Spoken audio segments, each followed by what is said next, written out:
Good morning students. आज हम discuss करेंगे volume of solid of revolution के बारे में।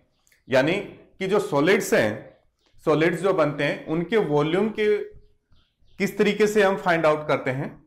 पहले वाले वीडियो में हमने डिस्कस किया था वॉल्यूम निकालने के लिए जो सॉलिड्स हमारे पास 2D शेप को हम किसी एक्सिस के रिस्पेक्ट में रोटेट करते हैं, जैसे आपके पास एक कोई सर्किल था या पैराबोला था, इस तरीके की जो हमारे पास 2D शेप होती थी उनको हम किसी एक्सिस के रिस्पेक्ट में रोटेट कराते हैं तो वहां पर अपने पास 3D शेप जो है सॉलिड जो है वो जनरेट होता है। तो उस सॉलिड का वॉल्यूम कैसे निकालते हैं उसके बारे में हमने डिस्कस किया था, उसके फॉर्मूलों के बारे में डिस्कस किया था। और आज उन्हीं फॉर्मूलों को इम्प्लीमेंट करके ना, यूज में लेकर के ना, हम कुछ एक क्वेश्चन जो है उनको फाइंड आउट करते हैं। तो हमारे पास नेक्स्ट क्वेश्चन है, so that the volume of a sphere of radius R, यानी कि आर रेडियस का आपके पास कोई स्फेयर है, उसका वॉल्यूम है वो 4/3 पाई आर क्यूब होता है। ये अपने को प्रूफ करता है।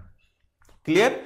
यानी कि हमें प्रूफ क्या करना है कि अगर आर रेडियस का आपके पास कोई स्फेयर है तो उसका वॉल्यूम 4/3 पाई आर क्यूब होता है। ये हमें यहां पर प्रूफ करना है। तो इसके लिए हम क्या करते हैं कि एक सर्किल लेकर के ना चलते हैं। हमने ये सर्किल ले लिया जिसका ओरिजिन पॉइंट 0 0 है और जिसकी रेडियस जो है वो स्मॉल आर है। ठीक है, तो इस पॉइंट को हम निकाल सकते हैं। कितना हो जाएगा, यहां से लेकर के ना यहां तक का 2r हो जाएगा, यानी कि ये इसका क्या हो जाएगा, डायामीटर हो जाएगा, व्यास हो जाएगा। इस पॉइंट को हम निकाल सकते हैं। और जब इसकी रेडियस r है उस कंडीशन के अंदर ये पॉइंट है हम निकाल सकते हैं। जब ये ओरिजिन पॉइंट है तो ये -r0 हो जाएगा और ये r0 हो जाएगा।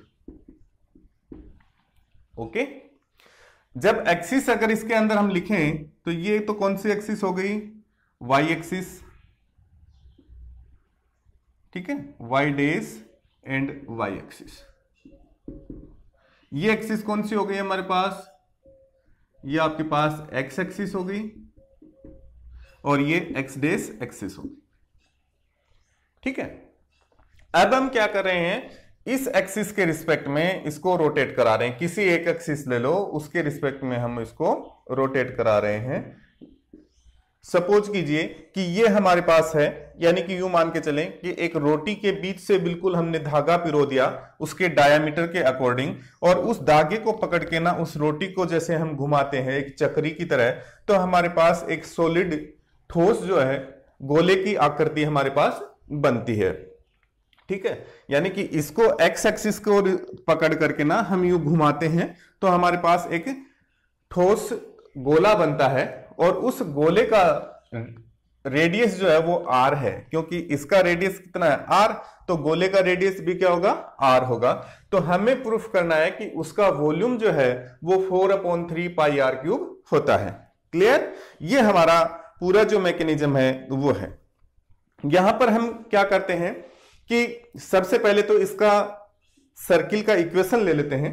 सर्किल 0 0 से ओरिजिन पॉइंट है उसका और r उसकी रेडियस है, तो सर्किल का इक्वेशन क्या हो जाएगा, x² + y² = r²। ये उसका सर्किल का इक्वेशन हो जाएगा। जब इसको x एक्सिस के रिस्पेक्ट में रोटेट करा रहे हैं, ठीक है ना, कौन सी एक्सिस के रिस्पेक्ट में, x एक्सिस के रिस्पेक्ट में रोटेट करा रहे हैं, तो हमारा जो मैकेनिज्म है वो रहेगा कि चूंकि सर्किल वृत्त का केंद्र बिंदु 0 0 है तथा त्रिज्या एंड रेडियस = r, तब वृत्त का समीकरण क्या हो जाएगा, x² + y² = a²। Equation number 1 ले लिया। क्लियर? अब हम क्या करते हैं, इसको x एक्सिस के रिस्पेक्ट में रोटेट कराते हैं। तो माना कि इस वृत्त को एक्स एक्सिस के पारित परिक्रमण कराया जाता है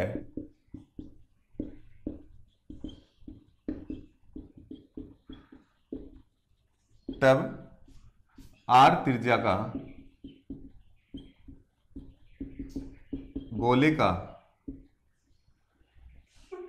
निर्माण होता है। तब उसका आयतन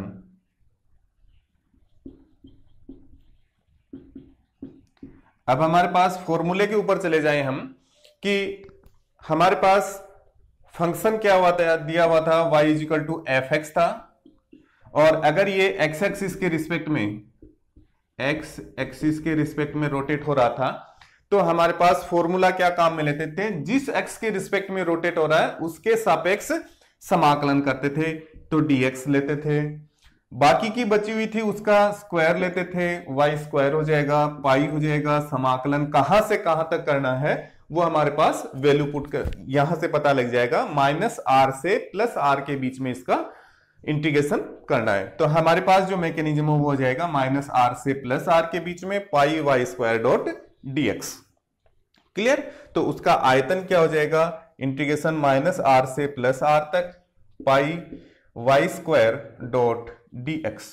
वाई स्क्वायर की वैल्यू यहां से निकाल सकते हैं, कितनी हो जाएगी, A square minus X square is equal to minus R से प्लस आर तक A square pi A square minus X square dot dx. अब ये आपके पास x के रूप में समफलन है। क्लियर? यानी कि एफ एक्स के स्थान पर एफ माइनस एक्स अगर रखते हैं तो एफ एक्स ही हमें प्राप्त होता है। तो यहां पर लिमिट क्या हो जाएगी, 0 टू आर हो जाएगी और 2 से मल्टीप्लाई आ जाएगा, 2 0 से R pi A square minus X square into DX. इसका हम समाकलन कर देते हैं। समाकलन करेंगे तो हमारे पास बनेगा 2 pi A square X minus X cube upon 3, limit हो गई 0 टू आर। लिमिट कितनी हो गई, 0 टू आर। ठीक है, लिमिट पुट कर दो, is equal to 2 pi A square minus R square. R के रूप में लिया हमने तो आर होगा, तो ये हो जाएगा R square minus X square. ठीक है, ये बनेगा R cube minus R cube upon 3, R cube minus R cube upon 3। ठीक है, ये आपके पास बनेगा 2 pi 2 R cube upon 3 is equal to 4 upon 3 pi R cube.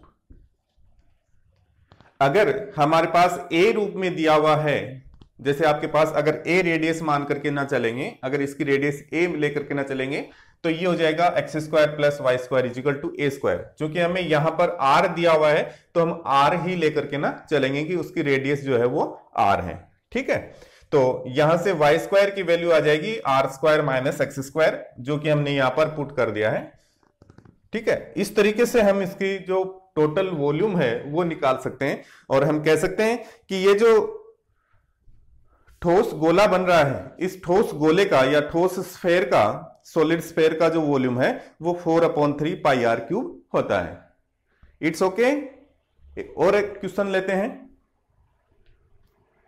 Next question हमारे पास है, find the volume of spherical segment. Spherical segment क्या होता है, गोलीय कोष, जिसको गोले में से काटा जाता है। जिस तरीके से आप यूं मान के चल सकते हैं कि आपके पास एक सेव है, ठीक है, और उस सेव या नींबू जो है, अच्छी तरीके से हम ले सकते हैं नींबू को, स्फेरिकल गोला टाइप का होता है नींबू, और उसमें से छोटा सेगमेंट काटा जाता है। छोटा सेगमेंट यानी कि उसका खंड काटा जाता है छोटा, ऑफ हाइट h, यानी कि उस सेगमेंट की हाइट कितनी है, h है, cut off from A sphere of radius a, यानी कि a रेडियस का एक आपके पास स्फेरिकल गोला है या स्फेयर है, उसमें से h हाइट का एक सेगमेंट काटा जाता है, तो उस h हाइट के सेगमेंट का वॉल्यूम अपने को निकालना है। क्लियर? तो उसके लिए हम क्या करते हैं, एक सबसे पहले तो गोला लेते हैं, और गोला किससे बनता है, एक सर्किल से बनता है।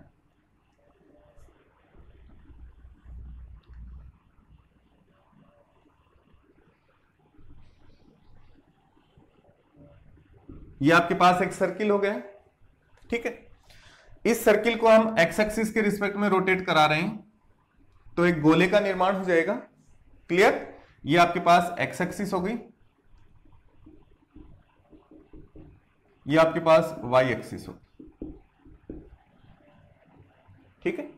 क्या कह रहा है, ऑफ रेडियस ए, यानी कि ये जो रेडियस है वो ए है, ये इसका ओरिजिन पॉइंट ले लिया 0 0, यहां से यहां तक की जो दूरी है वो ए हो गई,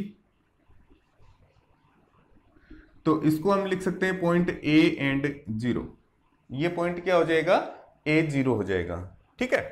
अब इसमें क्या कह रहा है कि एच हाइट का सेगमेंट इसमें से काटा जाता है। सपोज कीजिए कि हमने चाकू से इसको यहां से काट दिया। क्लियर? ये काट दिया हमने यहां से, ये यहां से हमने काट दिया। कितनी हाइट का काटा है, एच हाइट का काटा है, तो इसका जो कटान जो है वो कुछ इस तरीके से होगा।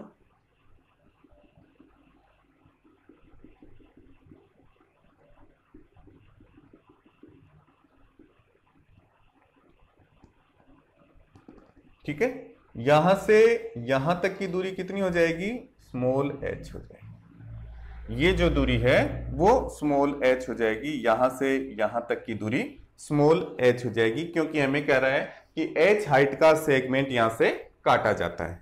ओके, अगर इसको हम लिखना चाहें तो ये क्या हो जाएगा, a माइनस एच और 0। क्यों कि यहां से यहां तक को, इसको अगर मैं नाम दे दूं o a C या ओ ए बी, ओ ए बी, तो यहां से OB की दूरी जो है, OB जो है वो आपके पास हम निकाल सकते हैं। OB क्या हो जाएगी, OB is equal to O A minus A B. O A कितनी आपके पास, ए रेडियस का दे रखा है, तो ओ ए इज इक्वल टू तो ए हो जाएगा, और AB हमें क्या है, H हाइट का सेगमेंट उसमें से काटा है, तो AB क्या हो जाएगा, H हो जाएगा माइनस H, तो OB इज इक्वल टू क्या हो जाएगा, A माइनस H हो जाएगा। क्लियर? तो हमें अब हमारे पास क्वेश्चन क्या हो गया कि ये जो बचा हुआ जो क्षेत्र है, इस क्षेत्र का हमें वॉल्यूम निकालना है, इस वाले का हमें वॉल्यूम निकालना है। क्या निकालना है, वॉल्यूम निकालना है, ठीक है। इसको हम एक्स एक्सिस के रिस्पेक्ट में रोटेट करा लें। एक्स एक्सिस के रिस्पेक्ट में रोटेट कराएंगे तो हमारे पास कैसी आकृति बनेगी, एक कटोरे नुमा आकृति बनेगी। कैसी बनेगी, कटोरे नुमा, या यूं मान के चलें कि आपके पास एक कड़ाही नुमा आकृति बनेगी। क्लियर? जिसको हम खोखला भी ले सकते हैं, जिसको हम सॉलिड भी ले सकते हैं, ठीक है। इसमें हमें यहाँ कुछ दिया हुआ नहीं है, तो हम सॉलिड लेकर के ना चलेंगे इसको कि हमारे पास वो सॉलिड ही है सब कुछ, ठीक है। तो इसका इक्वेशन हमें मानना पड़ेगा। इक्वेशन क्या हो जाएगा, इस सर्किल का X square plus Y square is equal to A square. A square क्यों लिया है कि हमें यहां पर रेडियस ए दिया हुआ है, तो X square plus Y square is equal to A square हमारे पास उस सर्किल का इक्वेशन हो जाएगा, ठीक है।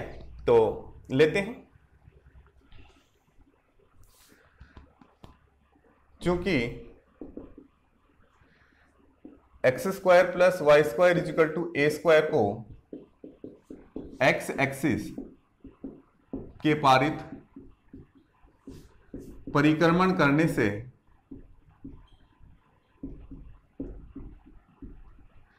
गोले का निर्माण होता है, अतः उस गोले में से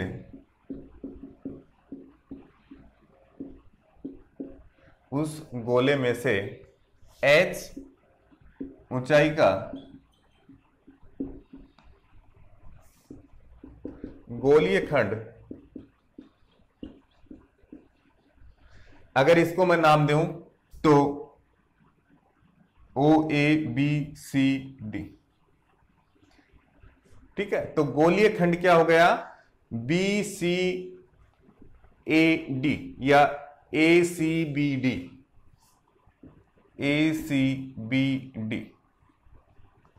का आयतन, यह आयतन अपने को निकालना है। यह आयतन कैसे निकलेगा, अब यहां पर कौन से एक्सिस के रिस्पेक्ट में रोटेट हो रहा है, एक्स एक्सिस के रिस्पेक्ट में रोटेट हो रहा है। तो मैंने जैसे बताया था कि जिस एक्स के रिस्पेक्ट में रोटेट हो रहा है उसके रिस्पेक्ट में इंटीग्रेशन कर देते हैं, तो dx कर देते हैं, ठीक है। बाकी का क्या बचा हुआ है, y, तो y का स्क्वायर कर देते हैं, पाई इंटीग्रेशन, लिमिट कहां से कहां तक आएगी, लिमिट आएगी यहां से लेकर के ना यहां तक की, तो a माइनस एच से लेकर के ना a तक की, a माइनस एच से a तक की। तो उस गोलीय खंड का जो आयतन है वो आपके पास हो जाएगा a माइनस एच से a तक pi Y square dot dx, और वाई स्क्वायर की वैल्यू है वो यहां से हम पुट कर सकते हैं, वो हमारे पास हो जाएगी, पाई को बाहर निकाल लेते हैं, इंटीग्रेशन a माइनस एच से a तक a square minus X square dot dx is equal to pi a square X minus X cube upon 3, limit हो गई a माइनस एच से लेकर के ना a तक की, ठीक है। इसको थोड़ा सा सरल कर लेते हैं, पाई a cube minus a cube upon 3 minus a cube into a minus H plus a minus H का होल क्यूब अपॉन 3, ठीक है। ये आपके पास बनेगा पाई इंटू, इसको जब सरल करेंगे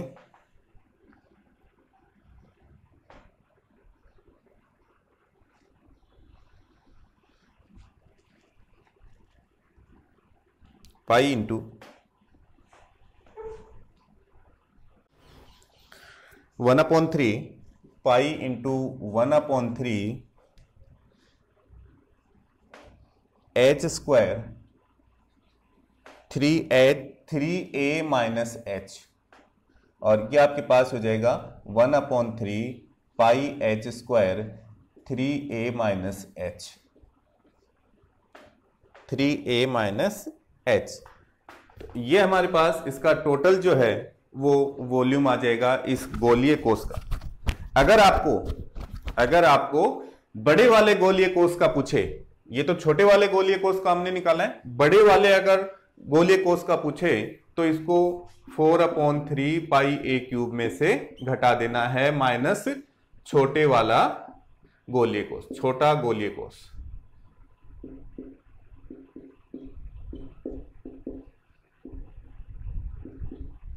ये आपके पास बड़े वाले गोलीय कोश का वॉल्यूम आ जाएगा कि 4/3 पाई a क्यूब में से अगर छोटे वाले गोलीय कोश का इसका वॉल्यूम जो है वो घटा देंगे तो बड़े वाले गोलीय कोश का वॉल्यूम हमारे पास प्राप्त हो जाएगा, ठीक है। एक क्वेश्चन और लेते हैं। नेक्स्ट क्वेश्चन हमारे पास है, find the volume of A paraboloid generated by the revolution about x-axis of the parabola y square is equal to 4ax from x is equal to 0 to x is equal to h। क्या कह रहा है कि उस paraboloid परवलयज का आयतन ज्ञात कीजिए जो कि जनरेट होता है यानी कि पैदा होता है किससे, एक पैराबोला है, एक परवलय है y square is equal to 4ax और उसको x एक्सिस के रिस्पेक्ट में रोटेट कराया जाता है, घुमाया जाता है, x एक्सिस के पारित उसको घुमाया जाता है, कहां से कहां तक, x इज इक्वल टू 0 से x is equal to h तक उसको घुमाया जाता है, ठीक है। तो सबसे पहले तो हम उस पैराबोला को लेते हैं। पैराबोला को अगर हमने लिया तो उसकी आकृति जो है Y square is equal to 4x कौन सी एक्सिस पर बनेगा? x एक्सिस पर बनेगा। ठीक है, तो ये हमारे पास वो पैराबोला होगा इस तरीके से। ठीक है, ये आपके पास x एक्सिस होगी, ये y एक्सिस हो गई, ये आपके पास ओरिजिन पॉइंट 0 0 हो गया। इसका समीकरण Y square is equal to 4ax है। अब कहां से कहां तक के लिए कह रहा है? x is equal to 0, x is equal to 0 कहां होता है? यहां पर से लेके x is equal to h, x is equal to h कौन सा हो गया? ये x is equal to h। ठीक है, तो क्या कह रहा है कि x इज इक्वल टू 0 से x is equal to h तक का भाग x एक्सिस के रिस्पेक्ट में रोटेट कराया जाता है, तो उससे जनरेट होने वाले पैराबोलॉइड का वॉल्यूम निकालिए। यानी कि हमारे पास इसका वॉल्यूम निकालना है। यही जनरेट हो रहा है x इज इक्वल टू 0 से x is equal to h के रिस्पेक्ट में। क्लियर? कहां से कहां तक? लिमिट आ गई 0 से लेके h तक, इसका पॉइंट हो जाएगा h एंड 0, क्योंकि x is equal to h है, तो ये आपके पास हो जाएगा h एंड 0। ठीक है, तो लिखते हैं सॉल्यूशन में। पैराबोला को x एक्सिस के रिस्पेक्ट घुमाने पर परवलय को x एक्सिस के पारित x इज इक्वल टू 0 से x is equal to h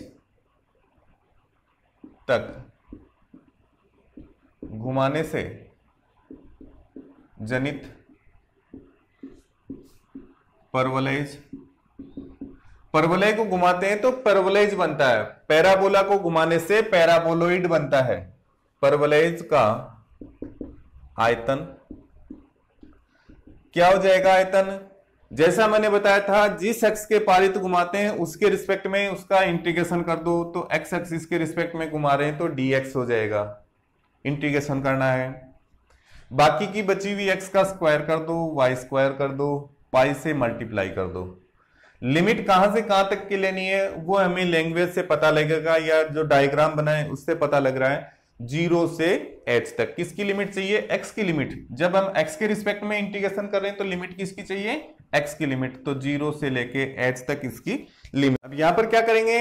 y square जब है तो y स्क्वायर की वैल्यू उस इक्वेशन से रख देंगे हमारे पास, क्योंकि इसको हमें x के रूप में कन्वर्ट करना पड़ेगा। ये तो फलन है, ठीक है ना, फलन है, तो y स्क्वायर की वैल्यू कहां से रख देते हैं? जो हमारे पास इक्वेशन दिया होता है y square is equal to 4ax से, तो ये वैल्यू पुट कर देते हैं। इंटीग्रेशन 0 से h तक, पाई बाहर आ गया, 4ax का whole square, y square is equal to 4x है, तो 4ax into dx is equal to, अब इसकी 0 से h के बीच में इसका इंटीग्रेशन कर देते हैं, पाई 4 पाई a या 4a पाई x dx, और x का करेंगे तो x स्क्वायर अपॉन 2, लिमिट हो गई 0 से h तक, इज इक्वल टू 4a पाई, तो 2a पाई h स्क्वायर, 2a पाई h स्क्वायर, ये इसका टोटल जो है हमारे पास वॉल्यूम आ जाएगा उस पैराबोलाइज का। कितना हो जाएगा? 2a पाई h स्क्वायर। तो इस तरीके से हम इनको फाइंड आउट कर सकते हैं। डेट ऑल स्टूडेंट्स, आज के वीडियो में बस इतना ही। नेक्स्ट वीडियो में इससे रिलेटेड आगे के जो क्वेश्चंस हैं उसके बारे में हम डिस्कस करेंगे। थैंक्स।